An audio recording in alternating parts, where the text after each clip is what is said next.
Tubig ang isa sa pinakaimportante natong ang kinahanglan sa pangadlaw-adlaw natong buluhaton. Maong kami nagdesisyon na mapabuhat og puso tapos tauro nagmakina kay para naami tubig diri sa bukid. Gikan diri sa may ubos nga bahin sa pikas na mga balay, diri gitaod ang among puso.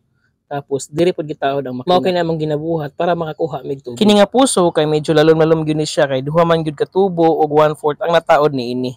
Maong dili gid permanente ang tubig nga magpundo sa taas. Maong kinahanglan kaayo ni siya katihan kung kinahanglan nami magsalod. Dili sad pareha sa among puso nga humok ni siya. Medyo gahi-gahi gini siya kay lalo man ni siya nga puso. No? Pag human og kati og nga gani tubig iuna yon ni breaker diri tapos ion po ni diring valve kay para po musuyop na ang makina no. Tapos diretso diha sa tangke. Tapos kung nanagani igo nga pressure sa tangke mao na dayon tay mutuklod sa tubig paingon dito sa bukid nga bahin. Tapos gina double check yun ako na diha kung nabagi agas kay kung wala mo gud hangin ra puro madaot ang atong makina no.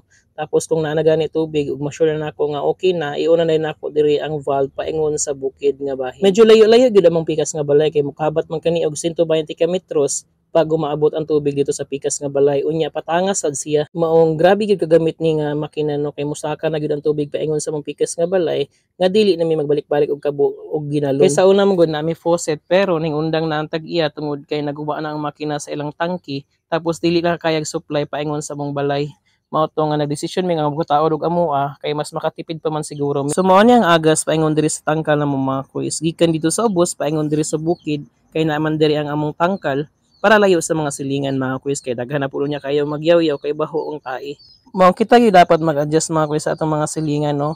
Kung naabot mi diri sa babaw og buhoy og baboy. Aside sa baboy, gamit sad kayo namo ang tubig sa among pang-adlaw-adlaw nga gagamiton sama sa paglungag, pagligo, ug usahay paglaba mga since wala man may dagko nga tangke so mao tong bari lang sa among mga gamit diri tapos pamun-on na mo ang mga galon kung naami mga extra nga galon diri mga kuis no kay para pod naami magamit sa tibuok semana namo kay talagsa man nimo paagas mga kuis kay enough naman namo ang mga pila ka baril nga among gamiton sa pang-adlaw-adlaw. Tapos kung mahurot na gani magpaagas na sad ni mga kuis kay 2 horsepower man gud among makina mga kuis medyo kusog-kusog gyud siya mukaon og kuryente kay need man pud siya nga kusog ang makina kay para pod makasaka sa bukid ang tubig mga kuis no. So layo-layo gyud ang area kung asa gitaod ang among makina mga kuis dito dapita atong may nga balay tapos diri maabot sa bukid mga kuis. 120 meters day ang hose ani mga kuis no. So medyo layo-layo gyud siya pero okay ra kay grabe ka gamit sa tubig. Kay essential man gyud ang tubig para nato nga nanginabuhi og tarong.